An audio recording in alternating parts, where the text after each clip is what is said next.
Hi everyone welcome back. ನೀವು ನೋಡ್ತಿದ್ದೀರಾ intelligent ಗುರು YouTube channel. C T ಅಪ್ಡೇಟ್ಗೆ ಸ್ವಾಗತ. ಸಿ ಟಿ ಗುಡ್ ನ್ಯೂಸ್ ಕೂಡ ಬಂದಿದೆ, ತಿಳಿಸ್ಕೊಡ್ತೀವಿ. ಆ ಚಾನಲ್ಗೆ ಸಬ್ಸ್ಕ್ರೈಬ್ ಆಗಿ. ಕೃಷಿಕ ಕೋಟ ಸೀಟು ಪ್ರಕ್ರಿಯೆ ಸರಳ ಕೂಡ ಮಾಡಿದ್ದಾರೆ. ಕೃಷಿ ವಿವಿ ಜೊತೆ ಕೆಇ ಕೂಡ ಚರ್ಚೆ ಕೂಡ ಮಾಡಿದ್ದಾರೆ. ಎರಡು ಕಡೆ ದಾಖಲೆ ಸಲ್ಲಿಕೆ ವಿಳಂಬ ಕೂಡ ಆಗಿದೆ. ಏನು ಅಂತ ನೋಡೋದ ಬನ್ನಿ. ನೀವು ಕೆಇಗೆ ನೀವು ಕೃಷಿ ಅಗ್ರಿಕಲ್ಚರ್ ಡಿಪಾರ್ಟ್ಮೆಂಟ್ಗೆ ಹೋಗ್ತಾ ಇದ್ದೀರಾ ಅಂದ್ರೆ ಅಲ್ಲಿ ನಿಮಗೆ ನಿಮಗೆ ಸಿ ಟಿ ಪರೀಕ್ಷೆ ಪ್ರಮಾಣ ಪತ್ರ, ನಿಮಗೆ ಕಂದಾಯ ಇಲಾಖೆಯಲ್ಲಿರೋ ಆರ್ ಡಿ ನಂಬರು, ನಿಮ್ಮ ಕುಟುಂಬ ಅಂಶದ ಮಾಹಿತಿಗಳು, ಆದಾಯ ಪ್ರಮಾಣ ಪತ್ರ, ಅಫಿಡೇವಿಟ್, ಕೃಷಿ ಜೊತೆ ವ್ಯವಹಾರ ಇದೆಯಾ ವ್ಯವಹಾರ ಇಲ್ವಾ, ಇದರ ಬಗ್ಗೆ ದಾಖಲೆಗಳನ್ನ ಸಲ್ಲಿಸಬೇಕಾಗುತ್ತೆ. ಇಲ್ಲಿ ಏನು ಹೇಳಿದ್ದಾರೆ ಸಚಿವ ಮನೆಯ ಪ್ರಸನ್ನ ಸರ್ ಅವರು, ಕೆ ಡೈರೆಕ್ಟರ್ ಅವರು, ಕೃಷಿ ಕೊಟ್ಟ ಸೀಟು ಪಡೆಯುವ ವಿದ್ಯಾರ್ಥಿಗಳಿಗೆ ಪ್ರಾಯೋಗಿಕ ಪರೀಕ್ಷಾ ಫಲಿತಾಂಶ ವಿಳಂಬವಾಗ್ತಿರೋದ ಪರಿಣಾಮ ಇಲ್ಲಿ ಏನ್ ಮಾಡ್ತಾ ಇದಾರೆ ಅಂದ್ರೆ, ಕೃಷಿಕರ ಕೊಟ್ಟ ಅಭ್ಯರ್ಥಿಗಳ ಜೊತೆಗೆ ಇತರ ಲಕ್ಷಾಂತರ ಅಭ್ಯರ್ಥಿಗಳು ಸಿಇಟಿ ಫಲಿತಾಂಶಕ್ಕೆ ಕಾಯಬೇಕಾಗುತ್ತೆ.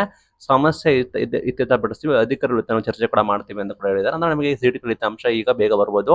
ಸಾಮಾನ್ಯವಾಗಿ ವಿದ್ಯಾರ್ಥಿಗಳು ಸಿಇಟಿ ಅರ್ಜಿ ಸಲ್ಲಿಸಬೇಕಾದ್ರೆ ಎಸ್ಎಸ್ಎಲ್ಸಿ ಅಂಕ ಪಟ್ಟಿ, ತಂದೆ ತಾಯಿ ಹೆಸರು, ಮೀಸಲಾತಿ ಪ್ರಮಾಣ ಪತ್ರ ಎಲ್ಲಾ ದಾಖಲೆಗಳನ್ನ ಕೆಗೆ ಸಲ್ಲಿಸ್ತಾರೆ. ಈಗಿರುವಾಗ ಮತ್ತೊಮ್ಮೆ ದಾಖಲೆಗಳನ್ನು ಸಬ್ಮಿಟ್ ಮಾಡೋ ಅವಶ್ಯಕತೆ ಕೂಡ ಏನು, ಆದಾಯ ಪ್ರಮಾಣ ಪತ್ರಗಳಲ್ಲಿ ನಮೂದಿಸಿರುವುದು ಮತ್ತು ಅಫಿಡೇವಿಟ್ ಇರುವುದು ಒಂದೇ ಆಗಿರಬೇಕು. ಇಲ್ಲವಾದರೆ ಅರ್ಜಿ ನಾವು ಸರಿಪಡಿಸೋದಿಲ್ಲ ಅಂತ ಹೇಳ್ತಾರೆ. ಹಂಗಾದ್ರೆ ನಮ್ದು ವೆರಿಫಿಕೇಶನ್ ಮಾಡೋದು ಬೇಗ ಡಿಲೇ ಮಾಡೋದಿಲ್ಲ. ಅಫಿಡೇವಿಟ್ ಸಲ್ಲಿಸೋದು, ನಿಮಗೆ ನೇಮಕಾತಿ ಇರೋದು ಎರಡು ಕೂಡ ಒಂದೇ ಮಾಡಬೇಕಾಗುತ್ತೆ. ಇಲ್ಲಿ ಕೃಷಿದು ನಿಮಗೆ ಅಗ್ರಿಕಲ್ಚರ್ದು ಮೈನ್ ಥಿಂಗ್, ಕೃಷಿ ವಿವಿದು ಕೃಷಿ ಯೂನಿವರ್ಸಿಟಿಗೆ ಹೋಗ್ಬೇಕಾಗಿರೋ ವಿದ್ಯಾರ್ಥಿಗಳು ಅಗ್ರಿಕಲ್ಚರ್ ಇದಕ್ಕೆ ಅವರು ಡಿಲೇ ಆಗ್ತಿದೆ. ಹಾಗಾಗಿ ಅದನ್ನ ವೆರಿಫೈ ಮಾಡಕ್ ಹೇಳ್ತೀವಿ. ಅಫಿಡೇವಿಟ್ ಅಲ್ಲಿ ಸಲ್ಲಿಸಿರೋದು ನಿಮ್ಮ ನೇಮಕಾತಿ ಎರಡು ಕೂಡ ಮ್ಯಾಚ್ ಆಗಬೇಕು. ಡಿಲೇ ಆದ್ರೆ ನಿಮಗೆ ಮಾಡೋದಿಲ್ಲ.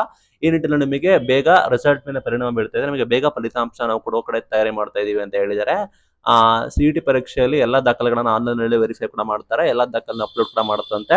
ಅದರ ಜೊತೆಗೆ 2 ಸೆಟ್ ಅಫಿಡೇವಿಟ್ ಕೂಡ ತೆಗೆದುಕೊಳ್ತಾರೆ, ವಿದ್ಯಾರ್ಥಿಗಳ ಸಹಾಯ ಆಗಲಿ ಅಂತ. ಈ ಬಾರಿ ಒಂದೇ ಬಾರಿ ವೆರಿಫಿಕೇಶನ್ ಕೂಡ ಮಾಡ್ತಾರೆ, ಬೇಗ ರಿಸಲ್ಟ್ ಕೊಡ್ತಾರೆ. ಕೃಷಿಕರ ಕೊಟ್ಟಕ್ಕೆ ಕೂಡ ನಿಮಗೆ ಆನ್ಲೈನ್ ವೆರಿಫಿಕೇಶನ್ ಕೂಡ ಮಾಡ್ತಾರೆ. ಮತ್ತೊಮ್ಮೆ ಅವರು ಅಫಿಡೇವಿಟ್ ಸಲ್ಲಿಸೋ ಅವಶ್ಯಕತೆ ಕೂಡ ಇಲ್ಲ ಅಂತ ಹೇಳಿ ಇಲ್ಲಿ ಒಂದು ಮೂಲಗಳ ಮಾಹಿತಿ ಕೂಡ ಬಂದಿದೆ. ಇದು ಇವತ್ತಿನ ವಿಡಿಯೋ. Thank you.